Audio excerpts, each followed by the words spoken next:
Hey everybody, Ben from the Bonehead podcast, and welcome to the monthly meta. This is our show where we have a look at two things in competitive Blood Bowl: what's legal and what's lethal. First of all, we have a look at all the things that are available for Blood Bowl, whether they're useful, whether you need them, and kind of whether you're likely to see them at a tournament, or if you're going to be playing in a league, is it likely to be needed? And part two is we look at the NAF tournament results and we look at which teams are the most lethal. We'll look at which teams are the winningest and which teams are the most popular. So if you're planning on going to a tournament, you'll know what rules, you'll know what teams are available, you'll know which ones are doing really well, and you'll know which ones you are likely to come up against. Now, this is the first monthly meta of 2024. I think this is the first monthly meta in the studio, so sorry that we've been gone a little while, but things are back to normal-ish a bit now. So time to look at what's legal and what's lethal. Okay, what's legal, what's lethal? We, as ever, will start with what's legal in Blood Bowl. So what's new?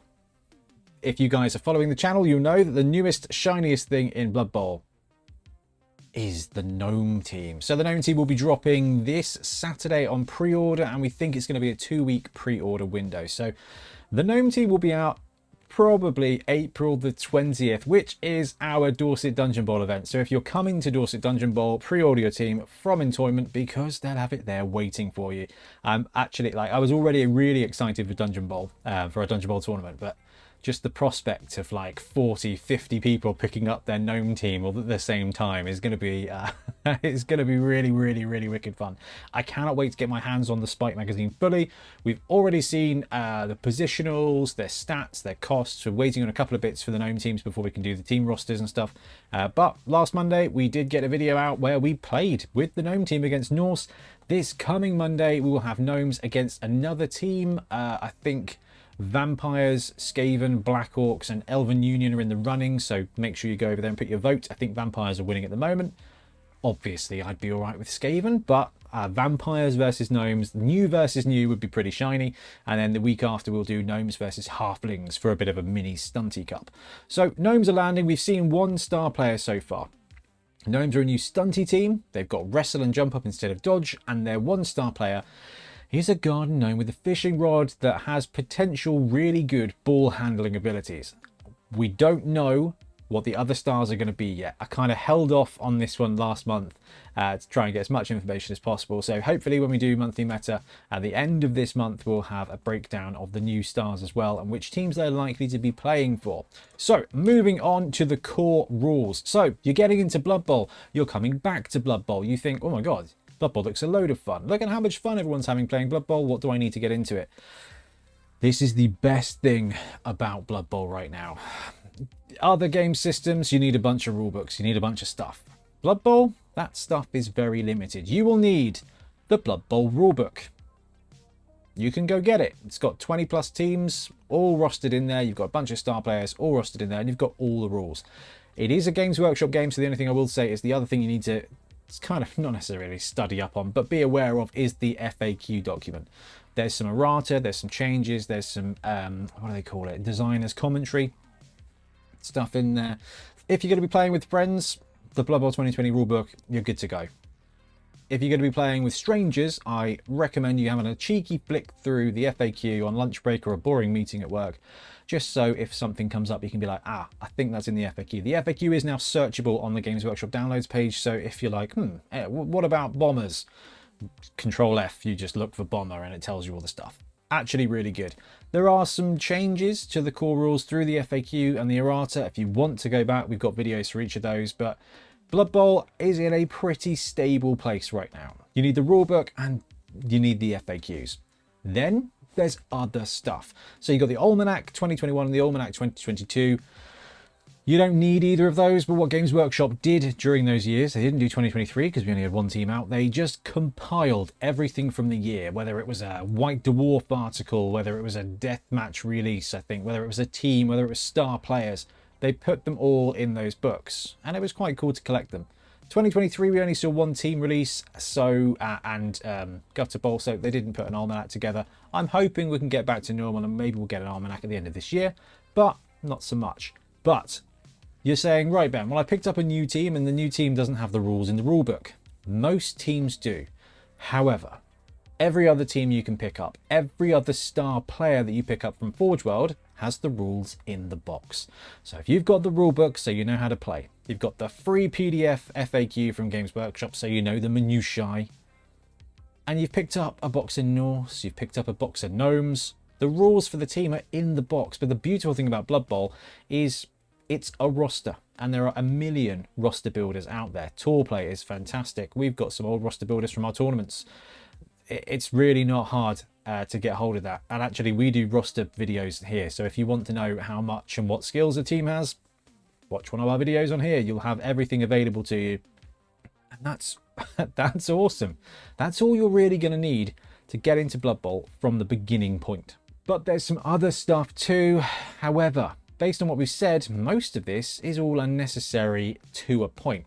So you've got your core rules, your core teams, you bought your box, the box is in the rules are in the box.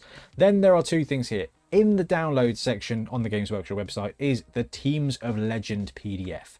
So the Teams of Legend was the teams that they have not rejuvenated, they've not created new models for yet since 2016. We've got High Elves outstanding, we've got Tomb Kings outstanding, we've got Chaos Dwarves outstanding, and then, oh god, who have I forgotten? Tomb Kings? Oh, High Elves, yeah. Sorry, Trips.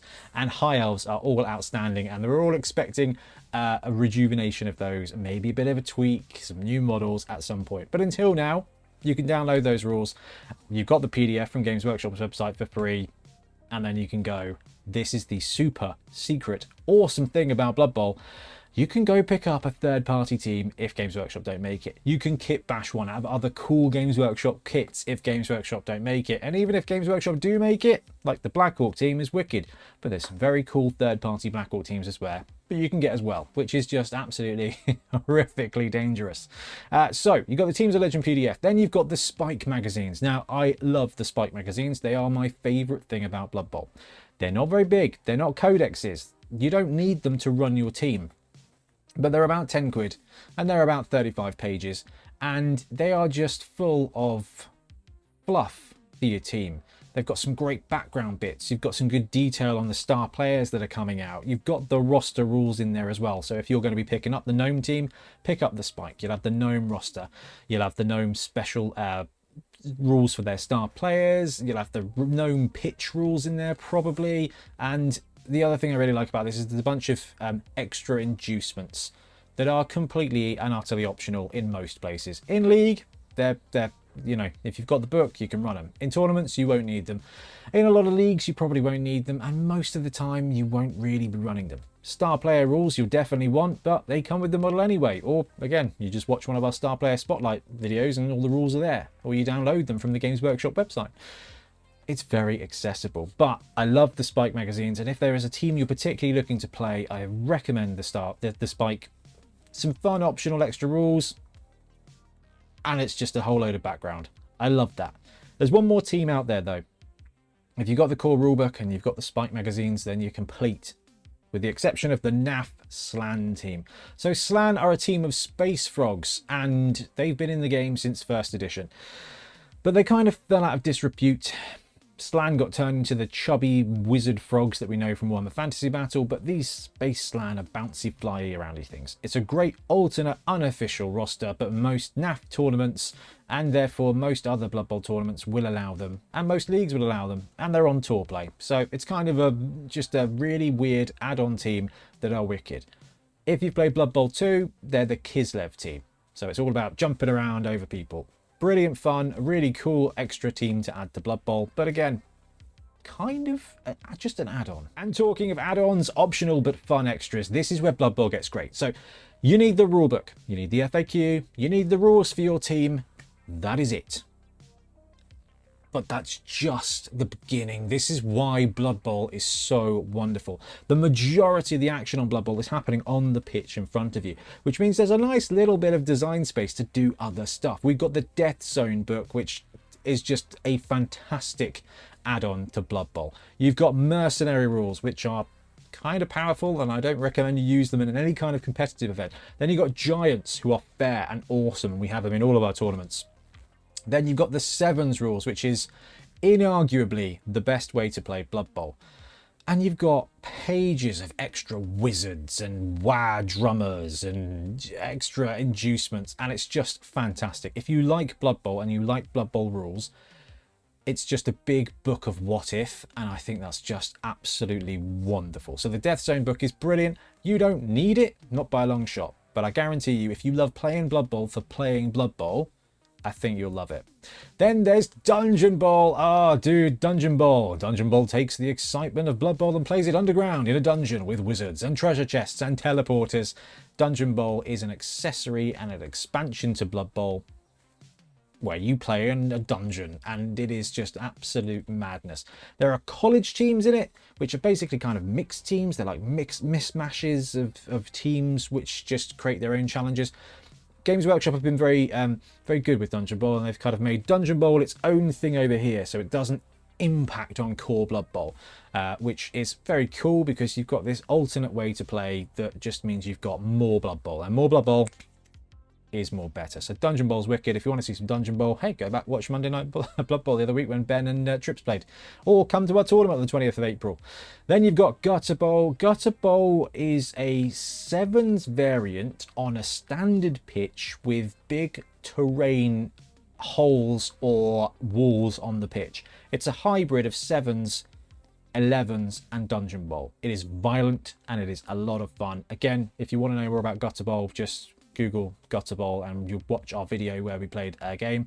It's a lot of fun. It's not my favorite variant. It's nowhere near as good as sevens, but quite frankly, other than the John Wick movies, nothing is. Special play cards and pitches, they come out with new team releases. Special play cards are technically in the game and they can be fun. You can buy them as an inducement, but they are swingy as you like.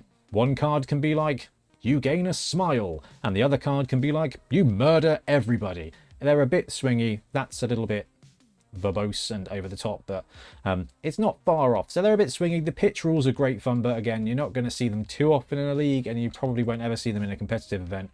But it's just more fun. You can add it. If you're playing a league, if you're playing a homebrew league, if you're just playing in a one-off game, should we play with the pitch rules? Yes. In fact, if you are running a league, I recommend the special rule that if you play with pitch special rules, you add an extra 10k to each of the team's winnings. We used to do that in Wobble, and it was cool. The newer coaches who didn't want to add too much complexity didn't bother. The more experienced coaches who wanted to gain some more cash but suffer the risk of a dangerous pitch could run it out there, and it was wicked. And the last thing on this list is the White Dwarf 466 referee rules.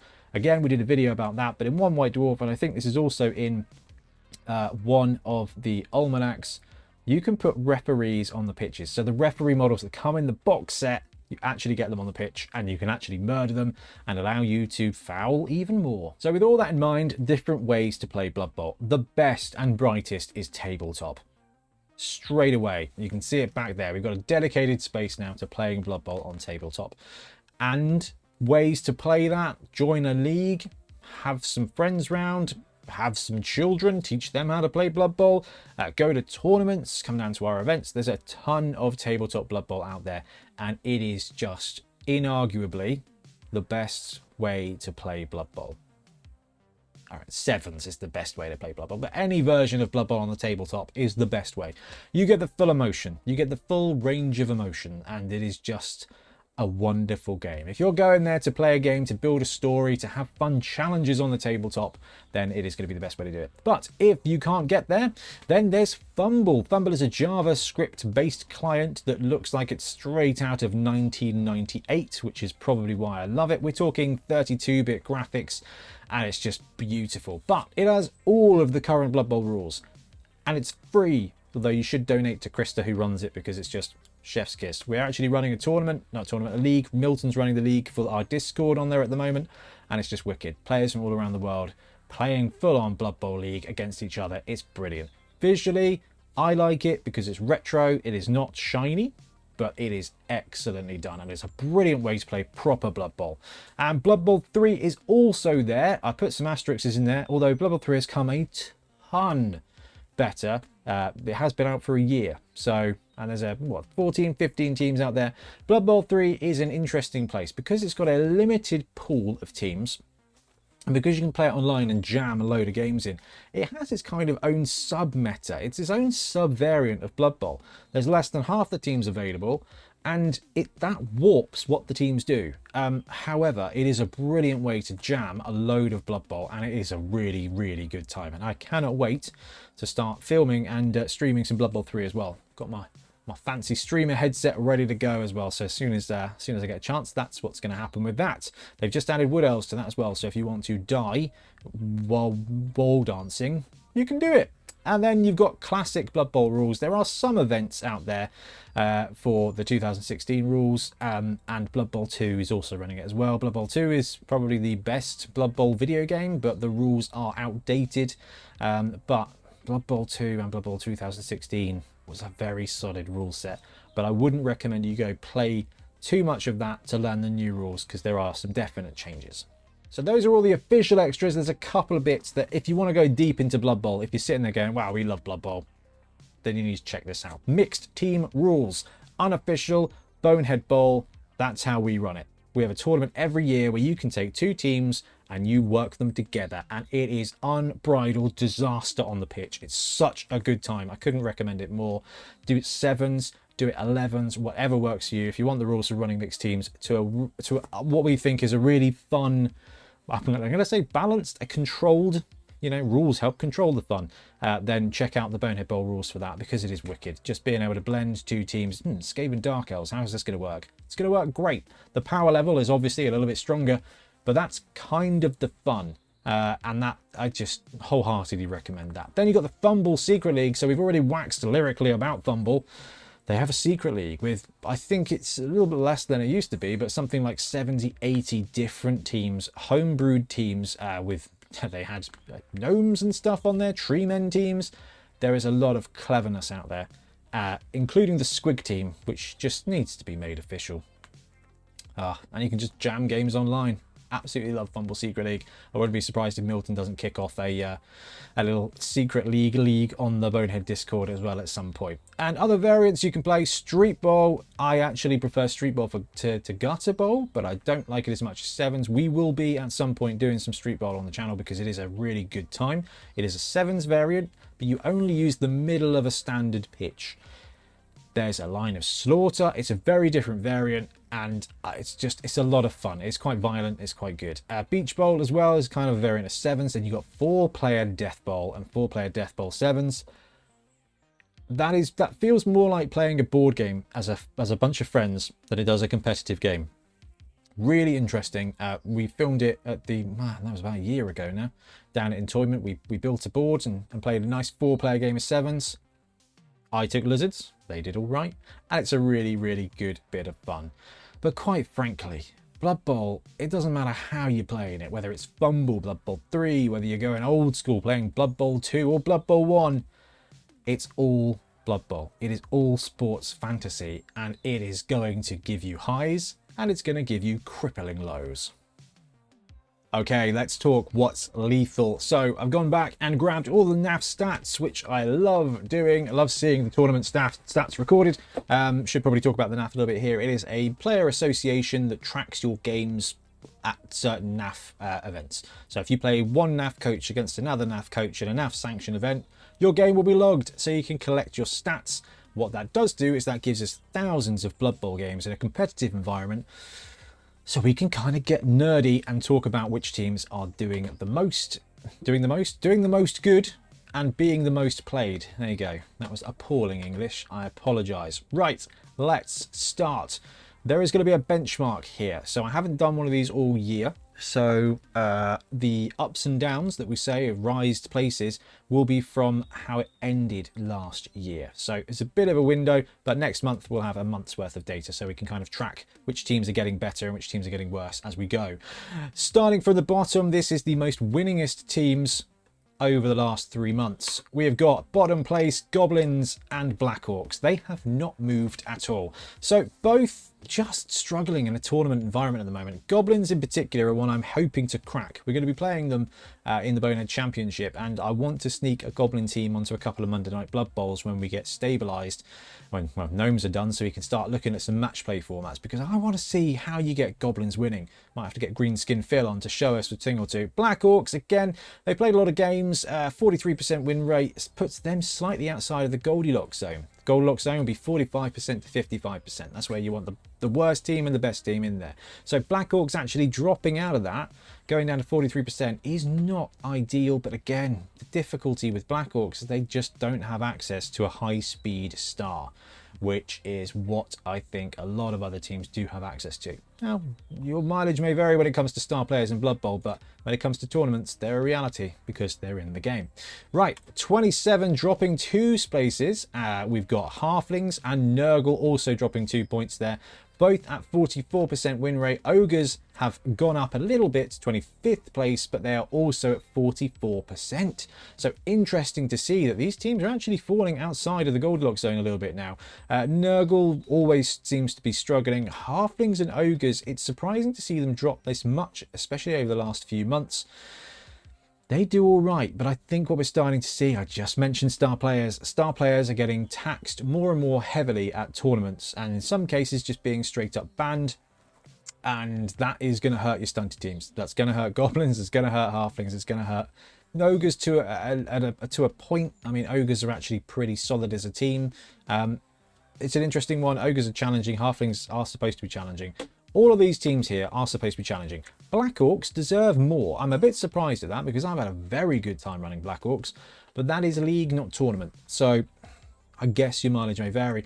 Also hitting the 45% mark, we've got Snotlings, the last of the stunted teams. So I'll be interested to see where Gnomes land. Hopefully they can come in here and beat and hit the top 20. And Chaos coming up 3 points, both at 45% win rate. Chaos, again, a team that struggles in a low TV environment, and especially if they get being tier 2, they tend to get star players taxed out of oblivion, so they've got no one good to run at that points cost. It's a tough one. Chaos have to play, and Nurgle, actually, generally speaking, although you can get a nice Nurgle Hackflam roster, they tend to have to play honest Blood Bowl. They have to position. Chaos are a solid team, but where most tournaments are kind of 1.2 million team value, they struggle a bit. 1.3 plus, Chaos are your boys. Right, 47% dropping 2 spots. We've got Khorne and Slann down 6 spots out of the top 20. Oh, come on, Slann. A ton of games played there by Khorne. They are a fantastic team. The more games played, the more chance of a kind of a lower win percentage, because you get kind of spikes and things like that. Again, Khorne, very limited access to star players. They're going to change the game with that. You see Khorne rosters, again, because they're quite expensive, you kind of want to run all Khorne at 1150, at 1100. You want to go all in on your Khorne team because you want to use those skills to get those the blood seekers. You want to get them blocked. If you can take a double, you do want to take a blood spawn with block or something just to absolutely go ham on your opponent. So no massive surprises. Some interesting drops here. Slann dropping a little bit is okay. They're a bit swingy based on the nature of how they roll, but all of the stunty teams dropping down here, I think, is indicative of the environment where star players are just a little bit more expensive these days. And then going into the top 20, we have got Nobility raising 3 points up to the 20th spot, and Chaos Renegades sticking at 19 for 47% win. Now, Renegades were riding really high for a period of time last year, but they've kind of dropped down to that 47% point, and they've not moved over the last 3 months basically. Nobility rising a little bit is nice to see. Nobility and my Black Orcs here, they do suffer a little bit of they're very accessible. They come in the starter set, so they're a lot of players' first time tournament team, which is fine because they're good teams to learn stuff through. But what that does mean is, let's say you go to a tournament and you lose 2/3 of your games because you're new to Blood Bowl, you're new to events. Actually, that's going to impact that. But the fact they're increasing is good because the Nobility roster, I think, is actually a pretty potent one. And if you know what you're doing with them, you can pull off some shenanigans. Right, dropping 2 spots here to 18 at 48% is lizards. That is a huge drop. Also at 48%, we've got dwarfs and humans. This is crazy. What is going on in Blood Bowl? Dwarves have been a solid top sort of 10 team because they've just been able to feast on dodge heavy things. Bash is a pretty strong meta at the moment, but you've got lizards dropping 2 spots, dwarves dropping 6 spots there to 48%. Now, let's not kid ourselves. 48% is as good as 50%, right? You go to a tournament, you play 3 games, maybe you play 4 games, okay? What's that going to be? That's probably going to be a 1-1-1 or a 2-2 for you. That's fine. Dwarves dropping is interesting. I guess you kind of look at it and think, are more coaches going more bash heavy, or is it just that dwarves are getting a little bit slower? There is some decent star players in the meta here. Interesting. With less star players, I would expect to see dwarves increase because you end up then focusing on using skills and like on your positionals, which then tends to lead to a little bit more dodge, and a little bit more dodge, especially when you kind of go eggs on one basket, leaves you a bit vulnerable to removal. Dwarves with those troll slayers are pretty good. The downside of dwarves is there's a TV cap limit, right? There's only so much you can buy for a dwarf team. So if you're going to a 1.2 million team tournament, what are you going to end up with? A 1 million roster and then 200k of stuff that you don't potentially need. Humans up 6 spots is great to see. They are an underrated team. They are probably just underneath orcs at the top of tier 2. Humans, they're very versatile. They're very versatile. There's my boys, orcs. Orcs have dropped 1 spot. Again, a team I would say is probably the top of tier 2 now. Orcs are brilliant. They are, I've called them the boogeyman team at the moment. They are popular, running 1691 games in the last few months, 50% win rate. Orcs are potent, they are safe. They are one of the teams that are the most reliable. And I'd probably put them and dwarves up there as the 2 teams that if you have bad luck, you can kind of, it doesn't impact your game plan quite so much when it comes to orcs. So nice to see. Also 50%, you've got Norse up 3 spots. Norse have yo-yoed like nothing else. We see this boom or bust when the team comes out. The team comes out, everyone plays it, not very well. Then some people learn how to play it really well. Then they spike. Then teams learn how to counter it and they drop again. Where Norse are kind of stabilizing, and I would say they're probably going to end up mid-table, which is perfectly fine. Okay, there's only a few percentage points in all of this. 1 percentage above it is Necromantic. Now Necro are a brilliant team with a lot of upside, but they are a little underpowered unless you've got a ton of skills. Remember, you've got very limited access to block. You want to put skills on your wolves to make them more consistent. You want to put skills on your ghouls to keep them safe. You want to put skills on your flesh golems to make them actually do something. And the wraiths are excellent little players. So Necro being nice on the upside is pretty cool to see. We've got 2 teams here at 52%. This one, Dark Elves, dropping 10 spots is massive. Also at 52%, you've got Tomb Kings. So again, we've got Dwarves, Dark Elves and Tomb Kings that have historically been top 10. Tomb Kings have been the success story of this entire edition. They have just stuck there. Now, they're still 52% win rate and they stuck in the top 10%. Tomb Kings have just been the surprise. They are consistent, they are safe, and you can sneak Cheney into a lot of builds. Dark Elves are and have forever been a very potent team. They are elite mid-range when it comes to Dark Elf. They're not bash. They are more surgical strike, but they can get in, get out. They can be wherever you want them to be. Great screen game and a really solid counterplay with Dark Elves. I love seeing a Dark Elf team well piloted. The Tomb Kings dropping 5 spots is interesting to see too. Now, still, it's a team of legend, and I think it's the first team of legend that we've seen here. Them still performing in the top half of the table without any significant updates means if Games Workshop gives them a little bit more juice, they will be a massive threat. And talking of massive threats, let's bounce into the top 10 teams, and I'm proud to say number 10 is Skaven. There we go. So Skaven, 1,281 games in the last few months, tier 1 team, 52% up 2 spots back into top 10 where they deserve to be. Skaven have kind of taken a little bit of the shine off them. Skaven used to be one of the main boogeyman edge teams. Underworld has somewhat gazumped them in this edition, but Skaven are still turning out to be pretty consistent. I love Skaven. I ran Skaven at the weekend against Rick tournament test, and they are very, very potent. And really, the good thing about Skaven is they are potent at any team value with any skill set, because the team is perfect.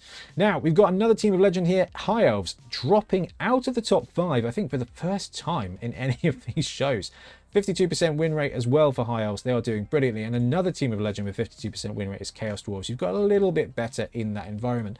Both of those teams, team of legend, would you a bit of an update? It could be good, it could be bad. High Elves in particular, I think, need a sprinkling of personality. That said, they perform really well. The downside is, look at that, 300 games played with High Elves. However, half of them registered a win, factoring in draws, of course.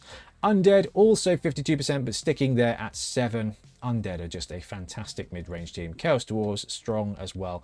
Both of those teams just do what they do. However, Undead are not due to be changing anytime soon, and they got some decent star player access with the Vampire roster dropping. In fact, their Katarina is really quite good, and Luther's not bad either, but Ivan the Animal Death Shroud is an absolute tank of a star player. So if you can find a way to get Ivan onto your Undead team, any team that wants to be strength 3 or less and have dodge is in significant trouble. Talking of strength 3 dodgy teams, Wood Elves have dropped out of the top 5, but are still registering a 53% win rate. Wood Elves have had a bit of a storied history. They were, again, one of the top teams in the last edition. In this edition, they've taken a bit of a hooning, and we've seen them climb back up, which has been wonderful to see. But teams that have climbed, we've got Vampires, and this is really awesome to see. So Vampires have been at the bottom of the table for a while. They've been in the 20s, and now to see Vamps jump up in the last few months up to 5, up to the top 5 with a 53% win rate, it is fantastic to see. Now, Vampires are not a point-and-click adventure. Skaven, I would say, you can do most things well. The difficulty with Skaven is balancing your risk. That's how you edge Skaven. Vampires, it's all work. Coaches win those battles, and it's wonderful to see. So Vampires hitting 53%, and such a popular team, 100 games less than Skaven in the last period is really cool too.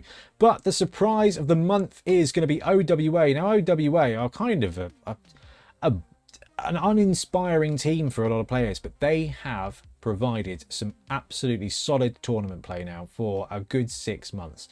Coaches learn how to use them. There's some balancing factors you can get. You're not really leaning too heavily on star players, although OWA Griff is an exquisite choice of team if you can afford it. It's a human team with a Troll Slayer. No one's taking the Tree Man. It's a human team with Troll Slayer and a Dwarf Blitzer if you want one. It's just an excellent combination of teams. But Vampires at 5 and OWA at 4 are both teams that you have to coach the win out of. You cannot win. You cannot just, 2++, 2++, 2++, we'll get the win. Unlike our next team, Elven Union, that have bounced up 7 spots into the top 5. EU, again, another one of those teams that kind of sat in the land of pretty fun, nothing special. Oh, how the turntables have changed. 56% win rate. We've got Elven Union over the last 3 months outside of the Goldilocks zone. I'm really impressed with this, and I think what we're seeing is those teams that can perform really well without a huge amount of star player input are seeing a bit of a boom, and I'm here for it. I love star players. I think it's wicked to see them on the pitch, but it is very cool to see these teams that just perform as teams.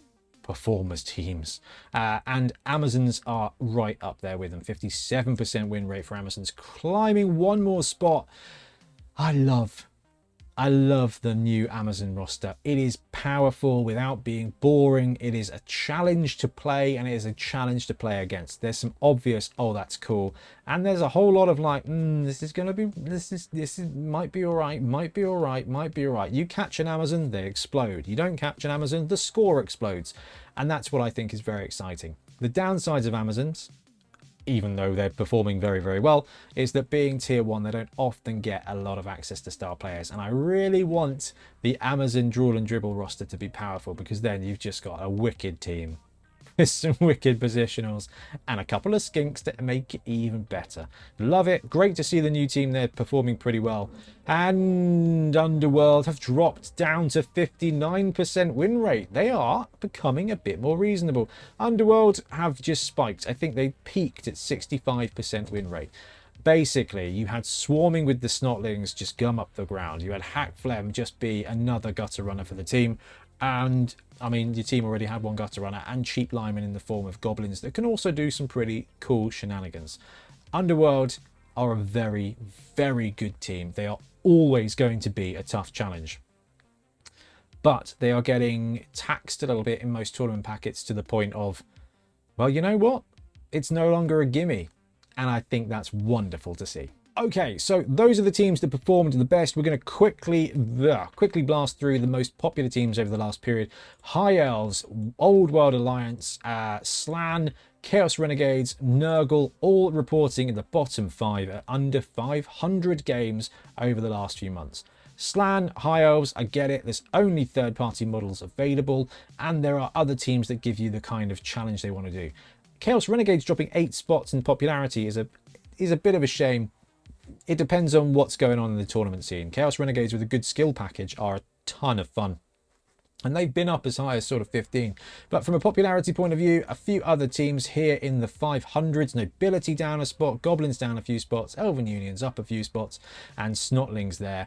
Sticking put at 21st place with 569 games played.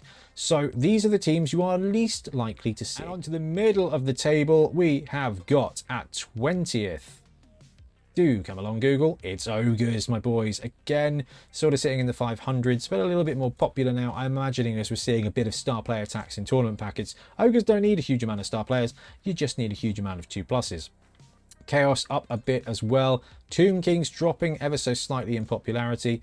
Wood Elves staying middle of the table, which is really impressive when you consider how good their win rate is. In the 600s, we've also got Black Orcs dropping a little bit and Halflings dropping ever so slightly. Now, in the 800s and 900s of the last few months, we've got Dwarves and Khorne. Dwarves, actually, taking a bit of a beating here, becoming a little bit less popular and becoming a little less winning. It's quite interesting to see. Khorne sticking about in the top half of the table there. So half the time you're going to see a Khorne team. Chorfs down a little bit and Norse down a little bit too. But that is a pretty fun and bashy mid-range there. Dwarves, Khorne, Chaos Dwarf and Norse. And Halflings, you expect to see basically half the time. And top 10 most popular teams in the last few months. We've got Dark Elves down 5 spots, 1,000 games played. Humans down a little bit, another basically 1,100 games played. Amazons boosting up here. So not only are they showing a 57% win rate, they're up 7 spots and have nearly 1,200 games played over the last few months. As have Vampires. And not only have Vampires jumped up in the winnings, they've jumped up in the popularity as well. Look at that, 1,210 games played from Vampires. That's more than Dark Elves. That's more than, what, Wood Elves and Dwarves and all of this staple. Amazons and Vampires, the new shinies, are performing really well and they're very popular, which is awesome to see.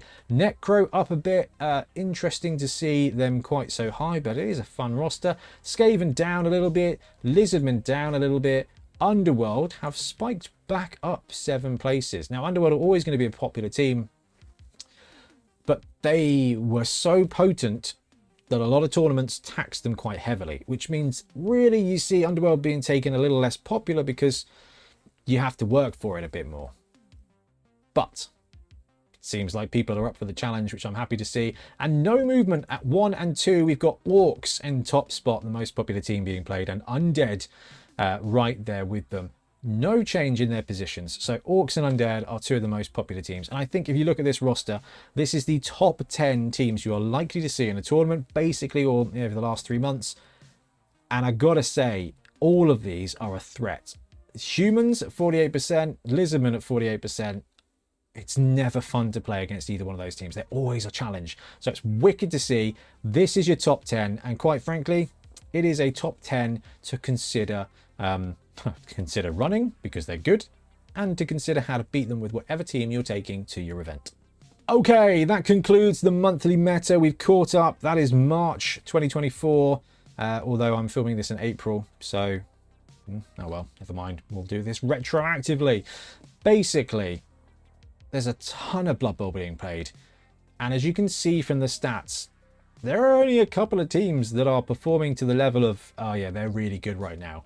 Otherwise, any other team can win, and you see the ebbs and flows. Some of those teams spiking up. It's absolutely wonderful to see as coaches figure out how to run them, as coaches figure out how to exploit a tournament rule set to go with it.